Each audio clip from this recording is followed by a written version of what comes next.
This time of year really is the best in so many ways. Everything is green and lush and bountiful. There's so much good food to harvest from the garden. But sometimes this time of year can make me feel a bit overwhelmed. There's so much harvest to deal with. There's so much to do. But I try to remind myself that this season will pass quickly, and it's so important to savor it. Soon enough, winter will be upon us, and I'll be thinking back to these warm days. Luckily, we live very close to a river, and we go there every single day. It's amazing how much life is out there in crevices, underneath rocks. I always thought that there's something really special about rivers, the way that they're all about movement, all about carrying everything away. They speak of something that's wild, that's not human, and I think it's important to be reminded of that sometimes. It's a busy season at the farm. Harvest is coming in, and I've been doing some food preservation, a lot of it, blanching and freezing, canning, dehydrating. Growing food is always really unpredictable. Having a farm, or a garden for that matter, is really humbling. It really teaches you all about humility. The weather and the bugs, they can undo weeks of work in just one night.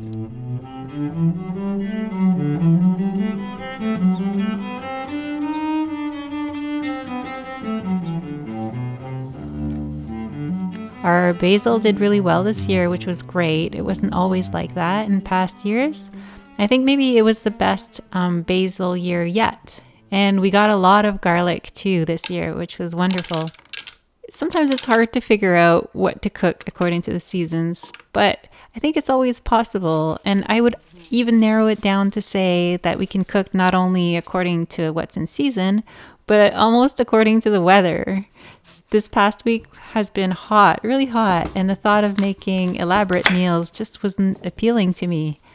But I also really wanted to prioritize eating from the garden. Some recipes like pesto are great because you only need a couple ingredients and then it's done. And then we freeze pesto too so that we can enjoy it during the winter.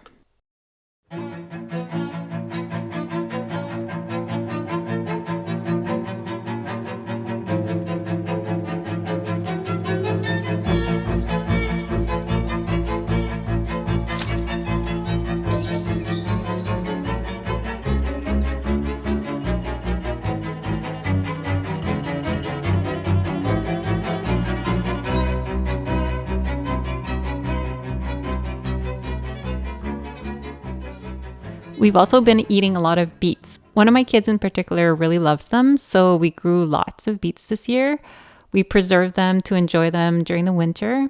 We just actually planted more beets, and hopefully these will be the ones that we will be storing for the fall in our cold room. It always feels a little funny to do some planting during the summertime. It's hard to think of taking care of even more crops, but it's always definitely worth it. I love filling the pantry shelf. A pantry, I find, is a little bit like a book. It tells the story of the whole year. What we grew and how well one crop did this year, and if there's another one that didn't do too well, then it won't be on the shelf. To help our days go more smoothly during the busy season, I like to prepare some healthy, easy snacks that the kids can grab when they're hungry. Cornbread is always a favorite. Because it has to go into the oven, I like to make it early in the morning before the real heat sets in, or after dinner. I often do some baking right after dinner. I like that because the kitchen is empty. During the day, it's like the hub of the house. Everyone goes through the kitchen back and forth. There's a lot of activity in there. But in the evening, it's generally more quiet and easier to do some baking. As I mentioned in my last video, we make cornbread with our own corn that we grew last year. I grind it into cornmeal. I like my cornbread soft and kind of moist, not really dry. And what really helps is to soak your cornmeal in your milk while you're mixing your dry ingredients. This time we added raspberries to it just for fun. Honestly, you couldn't taste it very much. Maybe next time I will add more. Also, I found that it's good to write down what works and what doesn't work. Otherwise, you can really mess up your recipes. And I have learned this from experience, definitely. For example, I lived in Guatemala for a long time, and when I was there, I really missed having access to good cheese. There was a man with a goat who would walk around town early in the morning, and he would call out, leche de cabra, leche de cabra. And one day I went out and I got some goat's milk, and then I asked someone how to make cheese. But the thing is, I forgot to write down the recipe, so my first batch really didn't turn out very good. I put too much vinegar, not enough salt, and it was just not very good. But then I asked again, and I wrote it down this time, and actually that's still the recipe that I use today. I was thinking about gardening lately and thinking about what I would tell my younger self. And I thought, just learn as much as you can. It's totally doable. There's a lot to learn, and it doesn't always work out like you hope that it would, but sometimes it does, and that's such a great feeling. It's interesting too that if you're thinking about your land or even your life from a bigger perspective, like a bird's eye view, overall, everything pretty much looks the same from one year to another. But if you were that bird and you flew down, suddenly you would see that actually it all changes so quickly. And that always reminds me of the river, in the sense that it's always moving. The river always has a current, and that's kind of like whatever motivates you in life. Hopefully, whatever river you have in your life is carrying you gently, persistently forward. So it's a really busy time here at the farm, as you can imagine, with all the harvest coming in. And this past week, the big thing that we had to deal with was garlic. We had to pull all of these garlic heads out of the garden. I think there was like 1,000, I don't know. I didn't actually count them, but there was a lot. And it's interesting because I'm someone who generally likes to work alone. I don't know if it's like my background or my culture or my temperament. Maybe it's a bit of all those things. But in any case, sometimes you just need help, especially on a farm. And getting the garlic out was definitely one of those times. And so we called upon our friends and they came over with their kids.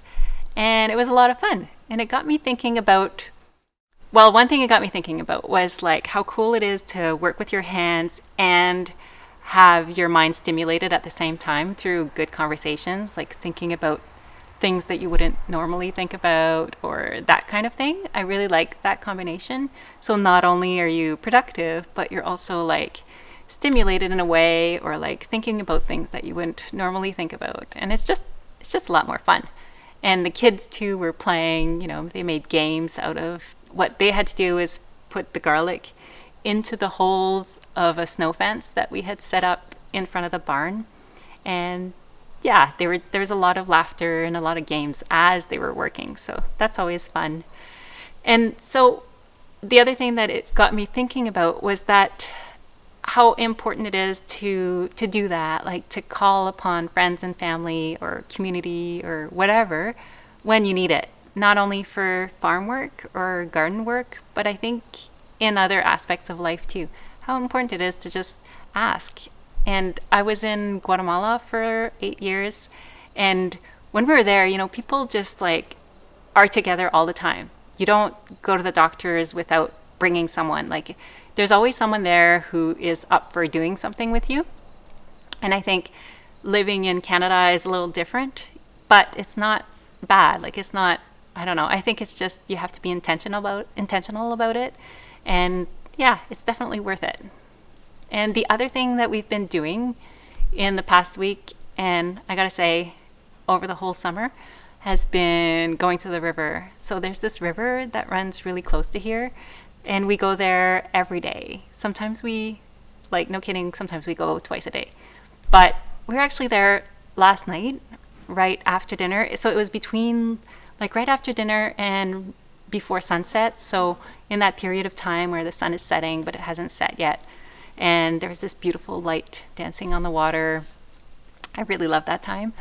And the cool thing about the river, I think, is that I always leave in a much better mood than when I got there. So it's almost like the river will take part of your day away. You can like shed part of your day into the current. And at the same time, the river is giving something back to you. So it's this cool kind of like back and forth that happens at the same time. I really love that. And it's available for anybody. It's like, you just, all you have to do is go into the water and you can access wilderness essentially because you're immersed in it and you're surrounded by it. And it just feels really nice. So yeah, so that's what we've been doing. And I hope that you have also been enjoying your week and your summer. And you take good care. And I will see you very soon.